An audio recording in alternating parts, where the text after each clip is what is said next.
उत्तर प्रदेश के जनपद मुजफ्फरनगर में शुक्रवार शाम बोबा रोड स्थित रेडिएंट होटल में दवा व्यापार संगठन के द्वारा आयोजित स्थापना दिवस के अवसर पर कोरोना बचाव कार्यशाला का किया गया आयोजन, जिसमें मुख्य अतिथि के तौर पर पहुंचे विकास राज्य मंत्री कपिलदेव अग्रवाल व विशिष्ट अतिथि के तौर पर जिला पंचायत अध्यक्ष वीरपाल निर्वाल शामिल रहे।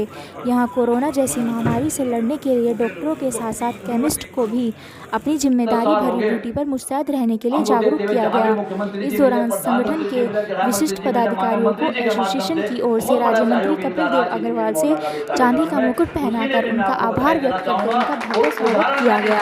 मुजफ्फरनगर से नेहा गुप्ता के साथ अमित चौहान की रिपोर्ट।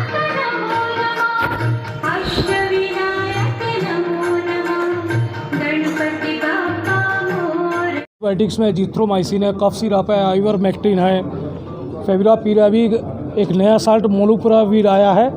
इसकी उपलब्धता mainly paracetamol, zinc tablet, vitamin C की, ये सब चीज़ों की ना तो हमने सेकंड लहर में कोई किसी तरह की दवाइयों की कमी आने दी है।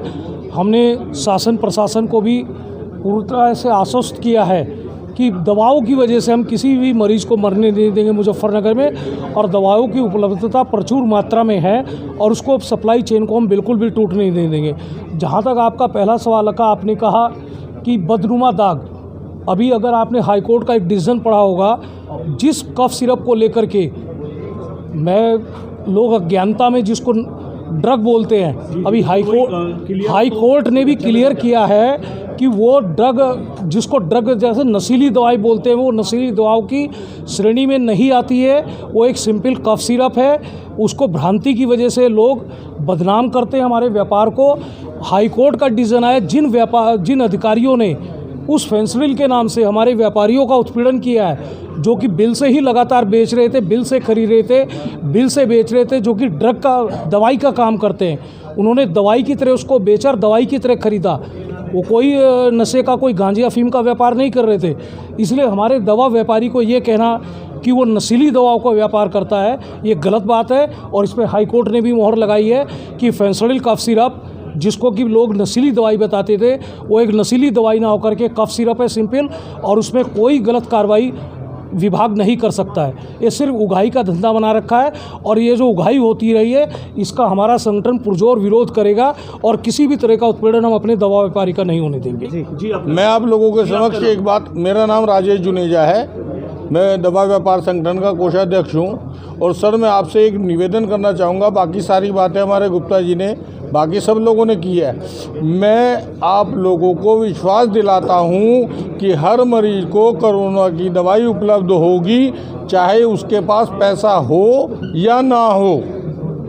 जिसके पास पैसा नहीं भी होगा, हमारा संगठन ये कोशिश करेगा कि दवाई उसको भी मिले और मिलेगी। मैं आपको विश्वास और वादा करता हूँ आपसे कि कोई भी मरीज मुजफ्फरनगर में अगर ये कहता है कि मेरे पास पैसे नहीं है, मुझे दवा चाहिए, तो हमारा संगठन उसे दवा फ्री में उपलब्ध कराएगा। यहाँ मुजफ्फरनगर के रेडिएंट होटल में हम लोग हैं, और यहाँ उत्तर प्रदेश के सभी दवाई विक्रेता लोग, व्यापारी यहाँ पहुँचे हैं। मैं मुजफ्फरनगर का स्वागत करता हूँ। मुजफ्फरनगर दवा विक्रेता व्यापार संघ, उनके द्वारा एक शानदार कार्यक्रम, जिन्हें पूरे उत्तर प्रदेश के सभी व्यापारी बंधु यहाँ बुलाए गए, और जिनका बहुत बड़ा योगदान कोरोना वायरस के रूप में लगातार 2 लहर जो कोरोना की आई हैं, उस कोरोना की लहर में लगातार एक तरीके की जान पर जोखिम में डाल करके और दवाइयाँ देना, ग्राहक तक वहाँ पहुँचाना, उनकी होम डिलीवरी भी देना, अपनी दुकान पर भी बेचना, सुबह से लेकर रात तक लगातार सेवा करना। निश्चित रूप से ये केवल पैसा कमाने के लिए नहीं हो सकता, ये एक तरीके से सामाजिक सेवा इन लोगों ने की है। ये सब बधाई।